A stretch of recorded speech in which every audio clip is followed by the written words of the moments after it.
Everyone, welcome back to our YouTube channel.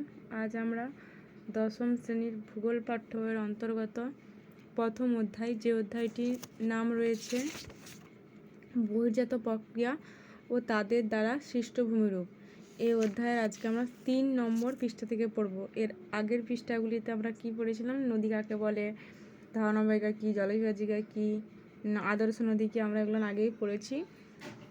তো এই আগের পার্টের ভিডিওগুলো যদি তোমরা দেখে না থাকো, ডেসক্রিপশনে লিঙ্ক দেওয়া আছে, তোমরা সেখান থেকে গিয়ে দেখে নিতে পারো। তো চলো আজকের বিস্তারিত আলোচনা আমরা শুরু করি। আজকে আমরা পড়ব কি, নদীর ক্ষয়, বহন ও অবক্ষেপণ কাজের বিভিন্ন পদ্ধতি ও তার ফলে গঠিত ভূমিরূপ সৃষ্টির কার্যকারণ সম্পর্ক বিশ্লেষণ, এইসব বিষয় আজকে পড়ব। চলো দেখো, নদীর ক্ষয় কাজ কিনা। পার্বত্য অঞ্চলে ভূমির ঢাল বিভিন্ন গতিতে নদী উপত্যকার গঠন ও সৃষ্টি ভূমিরূপ বেশি থাকে বলে নদী তার জলস্রোতের সাহায্যে কঠিন পাথর ও শিলারাশিকে ক্ষয়িত, চূর্ণ বিচূর্ণ অথবা স্থানচ্যুত করে নিজের পথ করে নেয়। একেই সাধারণতভাবে কী বলা হয়? নদীর ক্ষয় কাজ। আর নদীর ক্ষয় কাজের মাত্রা নির্ভর করে কি, নদীর জলের গতিবেগ ও পরিমাণ, ভূমির ঢাল, নদীগর্ভের শিলাস্তরের প্রকৃতি এবং নদীর মধ্যে প্রবাহিত পদার্থের আয়তন ও পরিমাপের উপর নদীর ক্ষয়কাজের মাত্রা নির্ভর করে। মানে সাধারণত 4টি প্রক্রিয়ায় মাধ্যমে নদী তার ক্ষয়কাজ সম্পাদন করে। কি কি? জলপ্রবাহ ক্ষয়, অবঘর্ষ, ঘর্ষণ আর দ্রবণ ক্ষয়। নদীর ক্ষয়কাজের 4টা বিষয়ের উপর নির্ভরশীল। কী তাহলে? জলপ্রবাহ ক্ষয়টা কি না, পার্বত্য অঞ্চলে নদীর স্রোতের প্রবল আঘাতের ফলে নদী খাত এবং নদীর দুপাশে থাকা পাথরখণ্ডগুলি ক্ষয়প্রাপ্ত হয়ে ভেঙে যায় এবং নদী স্রোতের সঙ্গে বহু দূরে বাহিত হয়। একে কি বলা হয়? একে জলপ্রবাহ ক্ষয় বলা হয়। আর অবঘর্ষ ক্ষয় কি না, নদীবাহিত পাথরখণ্ডের সঙ্গে নদী খাতের সংঘর্ষের ফলে নদী খাতে ছোটো ছোটো গর্তের সৃষ্টি হয়, যা নদী খাতকে আরও তাড়াতাড়ি ক্ষয় করতে সাহায্য করে। নদীর ক্ষয়কাজের এই প্রক্রিয়াকে কী বলা হচ্ছে? অবঘর্ষ। দেখো এখানে ছবিও দেওয়া আছে চিত্রের পাশে, জলপ্রবাহ ক্ষয়ের ছবি, অবঘর্ষ, ঘর্ষণ ও দ্রবণ। ঘর্ষণ ক্ষয়টা কি না, নদীবাহিত বড় বড় পাথরখণ্ডগুলি একে অপরের সঙ্গে ঘষা খাওয়ার ফলে ক্ষয়প্রাপ্ত হয়ে প্রথমে ছোট ছোট মসৃণ ও গোলাকার পাথরখণ্ডে এবং অবশ্যই কি বালিতে পরিণত হওয়ার প্রক্রিয়াকে কী বলা হচ্ছে? ঘর্ষণ ক্ষয়। আর দ্রবণ ক্ষয় কি না, অনেক সময় লবণযুক্ত শিলাস্তরগুলি নদীর জলে দ্রবীভূত অম্লের প্রভাবে রাসায়নিকভাবে বিয়োজিত হয়ে ক্ষয়প্রাপ্ত হয়, একে কী বলা হচ্ছে? দ্রবণ ক্ষয়। আর চুনাপাথরযুক্ত অঞ্চলে এবং লবণযুক্ত শিলাস্তরে এই রকমের ক্ষয়কাজ দেখা যায়। আর লবণযুক্ত শিলাস্তরের উপর নদীর প্রধান ক্ষয় প্রক্রিয়াটি হলো কি? দ্রবণ ক্ষয়।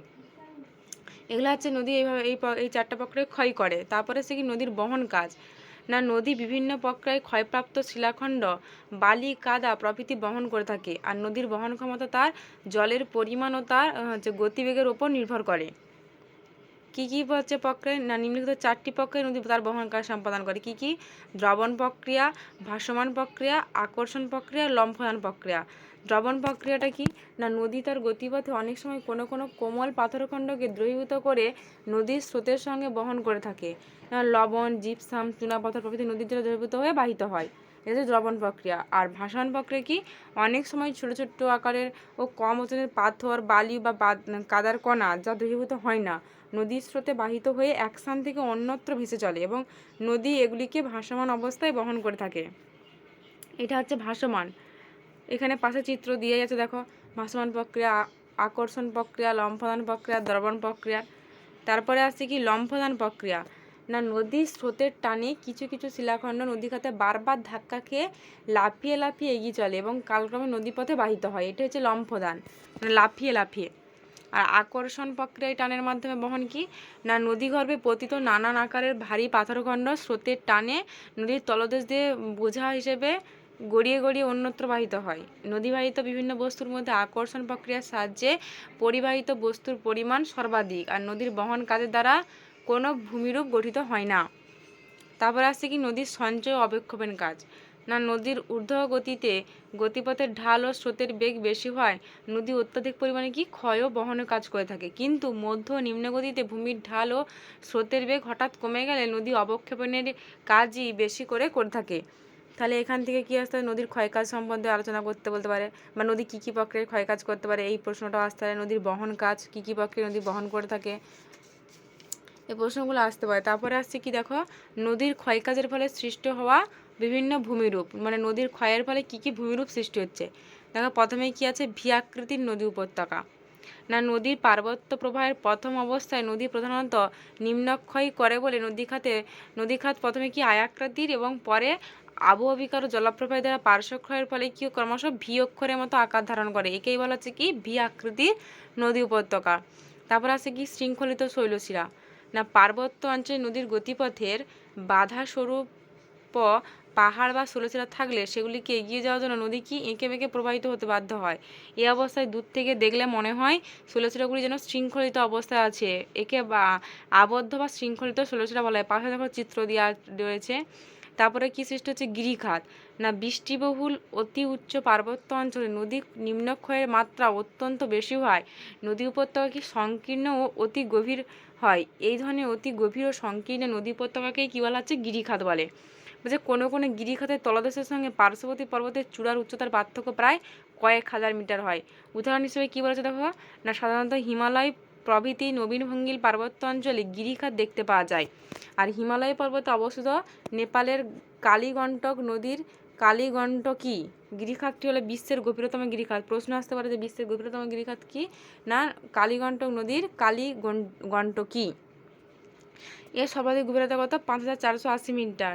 মতান্তরের কথা হচ্ছে 5571 মিটার আর 18,278 ফুট। তারপর আছে কি ক্যানিয়ন। মরুপ্রায় শুষ্ক অঞ্চলে অতি সংকীর্ণ অতি গভীর গিরিখাতকে ক্যানিয়ন বলা হয়। উদাহরণ কি, আমেরিকা যুক্তরাষ্ট্রের কলোরাডো নদীর গ্র্যান্ড ক্যানিয়ন হলো পৃথিবীর বৃহত্তম ক্যানিয়ন। পৃথিবীর বৃহত্তম ক্যানিয়ন তাহলে কি, আমেরিকা যুক্তরাষ্ট্রের কলোরাডো নদীর গ্র্যান্ড ক্যানিয়ন।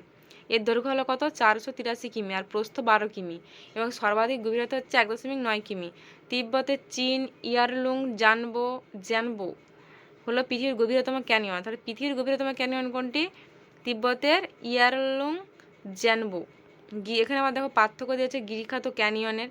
কি বলছে না, গিরিখাত হচ্ছে বৃষ্টিবহুল অতি উচ্চ ভঙ্গিল পার্বত্য অঞ্চলে গিরিখাত সৃষ্টি হয়, আর ক্যানিয়ন বৃষ্টি বিরল মরুপ্রায় শুষ্ক বা পার্বত্য অঞ্চল বা উচ্চ হিমাঞ্চলে ক্যানিয়ন সৃষ্টি হয়।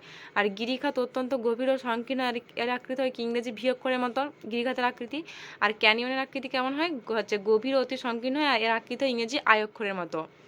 তাহলে গিরিখাত কি অতি উচ্চ পার্বত্য অঞ্চলে প্রবল বেগে প্রবাহিত নদীর পার্শ্বক্ষয়ের তুলনায় নিম্নক্ষয় অনেক বেশি হয় বলে বৃষ্টিবহুল অঞ্চলে উৎপত্তি হওয়ায় নদীর দুই পাশে সামান্য পার্শ্বক্ষয় চলতে থাকে, এই জন্য নদীখাত ইংরেজি ভি আকৃতির মতো হয়। আর ক্যানিয়ন হচ্ছে কি না, দীর্ঘ পথ ধরে বৃষ্টিহীন পার্বত্য মরু অঞ্চলের মধ্য দিয়ে কোনো নদী প্রবাহিত হলে নদীর জলের স্বল্পতার জন্য নদীখাত শুধুমাত্র নিম্নক্ষয়ী হতে থাকে, এই জন্যই ক্যানিয়ন হচ্ছে কি ইংরেজি আয় আকৃতির হয়। তারপর আছে কি খরস্রোতা। না নদীর পার্বত্য গতিপথে কোমল ও কঠিন শিলাস্তরগুলি একটির পর একটি লম্বালম্বিভাবে থাকলে নরম শিলা দ্রুত ক্ষয়প্রাপ্ত হয়ে ধাপযুক্ত প্রবল গতিসম্পন্ন জলস্রোতের সৃষ্টি করে, একে কী বলা হচ্ছে, একে খরস্রোত বলা হয়। সাধারণত জলপ্রপাতের ঢাল খুব বেশি হলে খরস্রোতের সৃষ্টি হয়। উদাহরণ কি, না মিশরের আসওয়ান থেকে আটবারা পর্যন্ত স্থানে নিম্নদের গতিতে কি 6 জায়গায় খরস্রোত দেখা যায়। পাশের খরস্রোতের চিত্র দেওয়া আছে, চিত্রটা আঁকবে। তারপর হচ্ছে জলপ্রপাত। কি না পার্বত্য অঞ্চলে নদীর গতিপথে কঠিন ও কোমল শিলাস্তর উপর নিচে আড়াআড়িভাবে বা তির্যকভাবে থাকলে কোমল শিলাস্তর কঠিন শিলাস্তরের তুলনায় দ্রুত ক্ষয়প্রাপ্ত হয় আর নিচু হয়ে যায় এবং নদীর প্রবাহপথ খাড়া ঢালের সৃষ্টি হয়। এই অবস্থায় নদীর স্রোত তখন খাড়া ঢাল থেকে প্রবল বেগে নিচে পড়ে, একেই জলপ্রপাত বলে। উদাহরণ কি, কর্ণাটকের ভরাহি নদীর ওপর সৃষ্টি হওয়া কুঞ্চিকল জলপ্রপাতটি হলো ভারতের উচ্চতম জলপ্রপাত। উচ্চতা কত, 455 মিটার। আর দক্ষিণ আমেরিকার ভেনেজুয়েলার অ্যাঞ্জেল জলপ্রপাতটি হলো পৃথিবীর উচ্চতম জলপ্রপাত। উচ্চতা হচ্ছে কত, 979 মিটার। তারপরে আসছে প্রপাতকূপ। না জলপ্রপাতের জলধারা সজোরে আছড়ে পড়ার ফলে জলপ্রপাতের নিচে প্রবল জলস্রোতের আঘাত ও জলঘূর্ণির সৃষ্টি হয়, বুদবুদ ক্ষয়ের মাধ্যমে প্রায় গোলাকার গর্তের সৃষ্টি হয়, একে কী বলা হচ্ছে, প্রপাতকূপ। তারপর আছে মন্থকূপ। না পার্বত্য গতিতে নদীখাতের কোনো অংশে কোমল শিলাস্তর অবস্থান করলে নদীবাহিত শিলাখণ্ডের আঘাত নদীগর্ভ অবঘর্ষ পদ্ধতিতে ক্ষয়প্রাপ্ত হয়ে সেখানে কি ছোট বড় গর্তের সৃষ্টি করে। আর পার্বত্য পথে নদীর ক্ষয়কার্যের ফলে নদীগর্ভে সৃষ্টি হওয়া এইসব গর্তকে কী বলা হচ্ছে, মন্থকূপ বলে। নদীগর্ভে মন্থকূপ সৃষ্টি হওয়ার ফলে নদীর গভীরতা বাড়ে। আর উদাহরণ হচ্ছে কি না, ঝাড়খণ্ডের খড়কাই নদীর গর্ভে অসংখ্য মন্থকূপ দেখা যায়। তাহলে তোমাদের প্রশ্ন আসতে পারে যে নদীর ক্ষয়কার্যের ফলে সৃষ্টি হওয়া বিভিন্ন ভূমিরূপগুলি আলোচনা করো। তোমরা তখন সচিত্রভাবে প্রত্যেকটি ভূমিরূপ নিয়ে আলোচনা করবে। কি কি, ভি আকৃতির নদী উপত্যকা, শৃঙ্খলিত শৈলশিরা, গিরিখাত, ক্যানিয়ন, খরস্রোতা, জলপ্রপাত, প্রপাতকূপ, মন্থকূপ প্রভৃতি চিত্রসহ এবং উদাহরণসহ আলোচনা করবে। তারপরে আসে কি, সঞ্চয় অবক্ষেপণের ফলে সৃষ্ট ভূমিরূপ। কি সঞ্চয়, নদীর সঞ্চয় কার্যের ফলে কি ভূমিরূপ সৃষ্টি হয়েছে? পলল বেজনী। না পার্বত্য অঞ্চল পেরিয়ে নদী যখন সমভূমিতে নেমে আসে তখন নদী উপত্যকার ঢাল হঠাৎ কমে যাওয়ায় নদীর বহন ক্ষমতা ও স্রোতের বেগ দুই হঠাৎ কমে যায়। এই অবস্থায় কী হচ্ছে না, নদী উপত্যকায় পলি, কাঁকর, নুড়ি, বালি প্রভৃতি শঙ্কুর আকারে সঞ্চিত যে ভূমিরূপ গঠন করে তাকে কী বলা হচ্ছে? পলি শঙ্কু বলে। বা সমভূমি অঞ্চলে নদী পলি শঙ্কুর ওপর দিয়ে নানান খাতে প্রবাহিত হয় বলে পলি শঙ্কুটি অর্ধগোলাকার আকৃতি ধারণ করে, আর অনেকটা হাত পাখার মতো দেখতে অর্ধগোলাকার এই ভূমিরূপটিকে পলল বেজনী বলা হয়। আর যেসব নদীর জল পলির পরিমাণ কম কিন্তু জলপ্রবাহ বেশি, এইসব নদীতে পলল বেজনীর সৃষ্টি হয়। উদাহরণ কি? হিমালয়, রকি, আন্দিজ প্রভৃতি ভঙ্গিল পর্বতের পাদদেশবর্তী বেশিরভাগ নদীতেই পলল বেজনী দেখা যায়। নদী বাঁক ও মিয়েন্ডার। নদী বাঁক ও মিয়েন্ডার কি? নদীর আঁকাবাঁকা পথকে মিয়েন্ডার বলে, এটা আমরা জানি। দেখিও যে না সমভূমি অঞ্চলে নদী প্রবাহ পথে চড়া সৃষ্টি হলে সেই বাধা এড়ানোর জন্য নদী আঁকাবাঁকা পথে প্রবাহিত হয়। আর নদীর এই আঁকাবাঁকা প্রবাহকে কী বলা হচ্ছে? নদী বাঁক। অতিরিক্ত ক্ষয়ের জন্য বেঁকে যাওয়া অংশে খাড়া পাড় সৃষ্টি হয়, আর বাঁকের দিকে নদীগর্ভে কিছুটা নিম্নক্ষয় চলে, ফলে এই অংশে নদীর গভীরতা বেশি হয়। আর নদী বাঁকের উল্টো দিকে স্রোতের বেগ কম থাকায় সঞ্চয় কাজ চলে, ফলে ওই দিকে ঢালু পাড় তৈরি হয়। এভাবে পার্শ্বক্ষয় ও সঞ্চয়ের মাধ্যমে নদীতে যে বাঁকের সৃষ্টি হয় তাকে কী বলা হচ্ছে? মিয়েন্ডার বলে। তুরস্কের মিয়েন্ডারেস নদীর নাম অনুসারে এই নামটা হয়েছে আর কি। তারপরে আসছে পাশে সব চিত্র দেওয়া রয়েছে, দেখো এটা আছে। তারপরে আছে অশ্বক্ষুরাকৃতি হ্রদ। ক্ষয়, বহন ও অবক্ষেপণের মিলিত কাজের ফলে সৃষ্টি হচ্ছে কি? অশ্বক্ষুরাকৃতি হ্রদ। কি? মধ্যপ্রবাহে নদী খুব এঁকে বেঁকে প্রবাহিত হয়, ফলে নদী বাঁকের অবতল ঢালে ক্ষয় বেশি হয় ও উত্তল ঢালে সঞ্চয় বেশি হয়। আর পার্শ্বক্ষয়ের ফলে নদী বাঁকের মধ্যবর্তী অংশটি ক্ষয় পেয়ে সংকীর্ণ হতে হতে অবশেষে জুড়ে যায় এবং নদী তখন সোজা পথে বয়ে চলে। এই অবস্থায় পরিত্যক্ত বা অবশিষ্ট বাঁকটি হ্রদের মতো অবস্থান করে। দেখতে ঘোড়ার খুরের মতো হয় এই ধরনের হ্রদকে কী বলা হয়? অশ্বক্ষুরাকৃতি হয়। পাশে চিত্র দিয়েছে দেখো। তারপর আছে উদাহরণ কী বলা আছে না, বদ্বীপ অঞ্চলে গঙ্গার নিম্নবায়কে অসংখ্য অশ্বক্ষুরাকৃতি হ্রদ দেখা যায়। তারপরে আছে কি? প্লাবনভূমি। না নদীর নিম্ন প্রবাহে স্রোতের বেগ খুবই কম থাকে বলে নদীগর্ভে নুড়ি, বালি, কাদা প্রভৃতি সঞ্চিত হয়ে নদীর গভীরতা ক্রমশ কমে গেলে নদীর জলধারণ ক্ষমতা হ্রাস পায়। আর এই অবস্থায় বর্ষাকালে প্রবল বর্ষণের ফলে নদীগর্ভে অতিরিক্ত জল এসে পড়লে নদীর দুকুল ছাপিয়ে প্লাবন দেখা দেয়। আর প্রতি বছর এই প্লাবনের ফলে নদীর দুই তীরে পলি, কাদা, বালি প্রভৃতি সঞ্চিত হয়ে যে নতুন ভূমিরূপের সৃষ্টি হয় তাকে বলে কি? প্লাবনভূমি। উদাহরণ কি?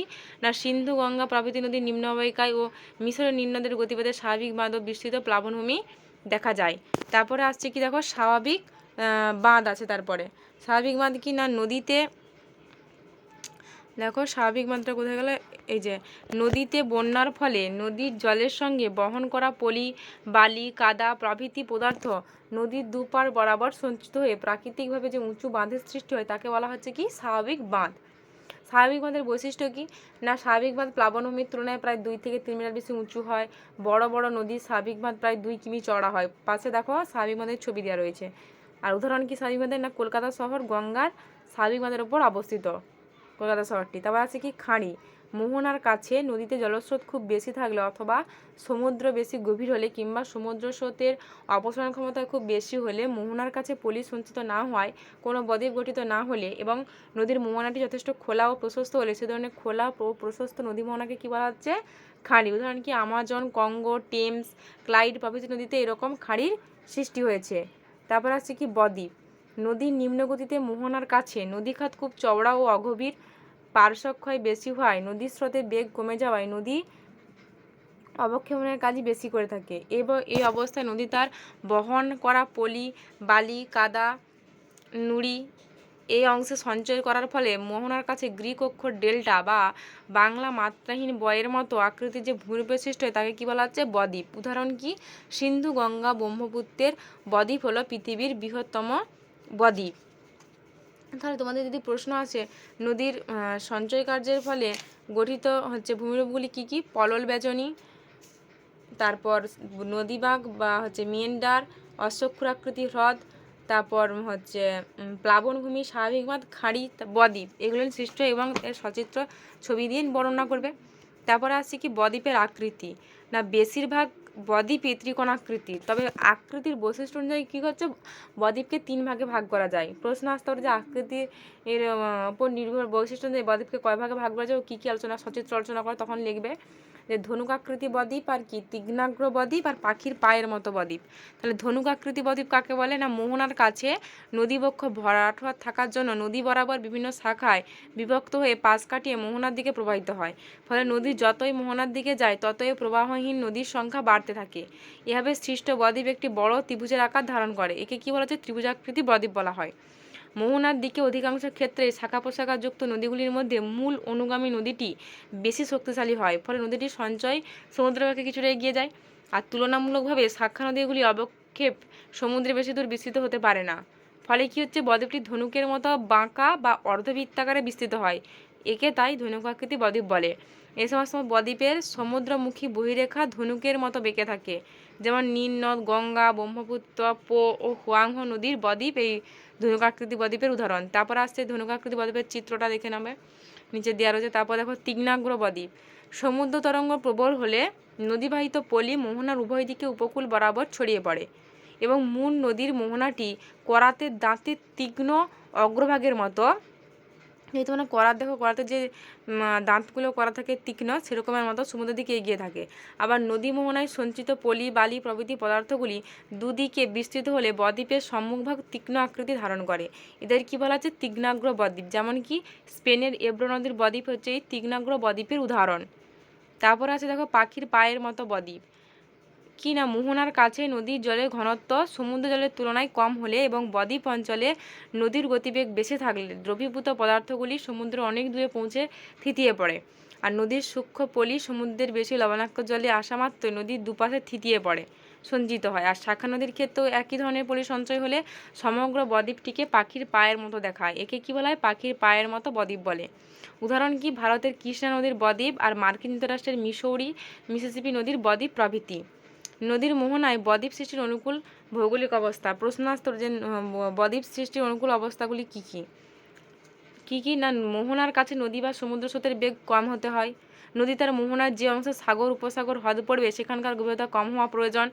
নদীর জলে অবক্ষেপণযোগ্য পলির পরিমাণ বেশি হতে হয়। নদীবাহিত পলি দ্রুত অধক্ষিপ্ত হওয়ার জন্য নদীর মোহনায় সমুদ্র জলের লবণতা বেশি হওয়া প্রয়োজন। নদী মোহনায় সঞ্চয় হওয়া সমুদ্র স্রোতের অপসারণ ক্ষমতার চেয়ে বেশি হওয়ার জন্য নদীর মোহনামুখে জোয়ার ভাটার আধিক্য কম হওয়া বাঞ্ছনীয়। তারপর নদী মোহনায় প্রচুর পলি সরবরাহের জন্য নদী অববাহিকার আয়তন বেশি হওয়া প্রয়োজন। এছাড়া উন্মুক্ত সমুদ্রের তুলনায় স্থলবেষ্টিত সমুদ্রে নদী পতিত হলে বদ্বীপ গঠনের হার বৃদ্ধি পায়। বলছে অনুকূল পরিবেশের প্রভাবে গঙ্গা ব্রহ্মপুত্র নিম্ন অববাহিকায় বিশাল বদ্বীপ গড়ে উঠেছে। পক্ষান্তরে মোহনা অঞ্চলে নদীর স্রোতের বেগ বেশি থাকায় পশ্চিম উপকূলে নর্মদা ও তাপ্তি নদীর মোহনায় বদ্বীপ সৃষ্টি হয়নি। এটা প্রশ্ন আসতে পারে যে নর্মদা ও তাপ্তি নদীর মোহনায় কোনো বদ্বীপ সৃষ্টি হয়নি কেন, তার কারণ কী? তখন এটা লিখবে। তারপর আছে কি গঙ্গা, পদ্মা, মেঘনার বদ্বীপের সক্রিয় অংশ, পৃথিবীব্যাপী জলবায়ু পরিবর্তনের নেতিবাচক প্রভাব। কি গঙ্গা, পদ্মা, মেঘনা এই তিনটি নদী গঠিত পৃথিবীর বৃহত্তম বদ্বীপের অংশবিশেষ বঙ্গোপসাগরের কোল ঘেঁষা সুন্দরবন অঞ্চলটি হলো নানান ধরনের ম্যানগ্রোভ উদ্ভিদের বাস্তুভূমি, যা বাংলাদেশের 6টি জেলা ও পশ্চিমবঙ্গের 2টি জেলা, উত্তর ও দক্ষিণ চব্বিশ পরগনায় প্রায় 1330 বর্গ কিলোমিটার অঞ্চল জুড়ে বিস্তৃত। বর্তমানে বিশ্বব্যাপী জলবায়ু পরিবর্তনে সুন্দরবনের আয়তন, ফুল, গাছ, পাখি, উদ্ভিদ ও প্রাণীর বৈচিত্র্য এবং জনবসতির ওপর গভীর প্রভাব বিস্তার করছে। যেমন কি তাপমাত্রা বৃদ্ধি। না পৃথিবীব্যাপী বায়ুমণ্ডলের উষ্ণায়নের ফলে উত্তর ও দক্ষিণ মেরু অঞ্চলের চির তুষারবৃত্ত অঞ্চলে পুরো বরফের স্তর গলে যাচ্ছে এবং একের পর এক হিমশৈল ভেসে আসছে। আর উচ্চ পার্বত্য অঞ্চলে তুষার গলা জলের প্রভাব বৃদ্ধি পাচ্ছে এবং বিভিন্ন হিমবাহ পিছিয়ে যাচ্ছে। 1880 থেকে 2015 সালের মধ্যে ভূপৃষ্ঠ সমুদ্রপৃষ্ঠের গড় উষ্ণতা বৃদ্ধি পেয়েছে কত? 0.85 ডিগ্রি সেলসিয়াস। আর সমুদ্রপৃষ্ঠের উচ্চতা বৃদ্ধি হলো যার অনিবার্য পরিণতি। তারপর আছে কি সমুদ্রপৃষ্ঠের উচ্চতা বৃদ্ধি। না হিমবাহ গলা জলরাশি সমুদ্র জলের যোগান বৃদ্ধি করছে, যার প্রভাবে কি উচ্চতা বৃদ্ধি করছে প্রায় 2.9 মিলিমিটার। আর একবিংশ শতাব্দীতে বৃদ্ধির হার আরও বেশি হওয়ার আশঙ্কা আছে। তারপর আছে ঘূর্ণিঝড়ের তীব্রতা বৃদ্ধি। না পৃথিবীর জলবায়ু পরিবর্তনের ফলে 1951 থেকে 2010 সালের সময় সীমার মধ্যে সুন্দরবনের দিকে ধেয়ে আসা ঘূর্ণিঝড়গুলির তীব্রতা ক্রমশ বৃদ্ধি পেয়েছে। আর সাম্প্রতিক গবেষণায় প্রমাণিত হয়েছে যে সমুদ্র সমতলের তাপমাত্রা বৃদ্ধির দরুন সাইক্লোনের পরিমাণ ও তীব্রতা মারাত্মকভাবে বৃদ্ধি পাচ্ছে। গঙ্গা, পদ্মা, মেঘনার বদ্বীপের সক্রিয় অংশে অবস্থিত সুন্দরবন অঞ্চলে সমুদ্রপৃষ্ঠের উচ্চতা বৃদ্ধি পেলে তার অনেকাংশই সমুদ্রের জলে ডুবে যায়। আর বহু বদ্বীপের সমন্বয়ে গঠিত সুন্দরবন অঞ্চলে অন্তত 3টি দ্বীপে বঙ্গোপসাগরের জলস্তর বৃদ্ধির নেতিবাচক প্রভাব পড়ছে। যেমন কি? লোহাচড়া দ্বীপ, না, লোহাছড়া দ্বীপ হচ্ছে কি, বেশিরভাগ সমুদ্র বিজ্ঞানের ধারণা সুন্দরবন অঞ্চলে লোহাছড়া হলো পৃথিবীর প্রথম জনবসতিপূর্ণ দ্বীপ, যা সমুদ্রের জলস্তর বৃদ্ধির জন্য নিমজ্জিত হয়েছে। আর বেশ কয়েক বছর ধরে ক্ষয়ের ফলে সংকুচিত হতে হতে 1995 সাল নাগাদ দ্বীপটি জলরাশির নিচে বিলীন হয়। আর ইদানিং উপগ্রহের প্রেরিত দূরসংবেদী চিত্র দেখে অনেক বিজ্ঞানী মনে করছেন যে 2007 এবং 2009 সালের পর থেকে লোহাছড়ার পুনরুদ্ধার ঘটেছে এবং ভাটার সময় সেখানে অনুচ্চ জাগাচ্ছে। তারপরে হচ্ছে কি নিউমোর দ্বীপ। না, বঙ্গোপসাগরের একটি জনবসতিহীন ছোট হলো নিউমুর, যা বাংলাদেশের তালপট্টি নামে পরিচিত ছিল। আর 1970-এ ভোলা ঘূর্ণিঝড়ের পরে সমুদ্রের বুকে এই দ্বীপটি জেগে উঠেছিল। আর 2010 সাল নাগাদ এই দ্বীপটি আবার নিমজ্জিত হয়। আর সমুদ্রে জলস্তর উচ্চতা বৃদ্ধি হলে যার মূল কারণ আর মৌসুমি বর্ষণের চরিত্র পরিবর্তন এবং সমুদ্র সন্নিহিত এলাকায় ক্ষয়কেও অনেকে নিউমুর দ্বীপের নিমজ্জিত হওয়ার অপ্রধান কারণ হিসেবে দায়ী করেছেন। তারপরে আছে কি ঘোড়ামারা দ্বীপ। না, 1975 সালে হুগলি নদীর মোহনায় অবস্থিত এই ছোট দ্বীপটির আয়তন ছিল 8.51 বর্গকিমি। আর 2012 সালে তা সংকুচিত হয়ে দাঁড়ায় 4.43 বর্গকিমি। আর সমুদ্রপৃষ্ঠ উষ্ণতা বৃদ্ধিকে এর কারণ বলে মনে করা হয়েছে। বিজ্ঞানীদের ধারণা, এই অঞ্চলে বার্ষিক উষ্ণতা বৃষ্টির ফলে সমুদ্রের জলস্তর বৃদ্ধি পেয়েছে। আজকের ভিডিওটি এই পর্যন্ত। ভালো লাগলে লাইক করো।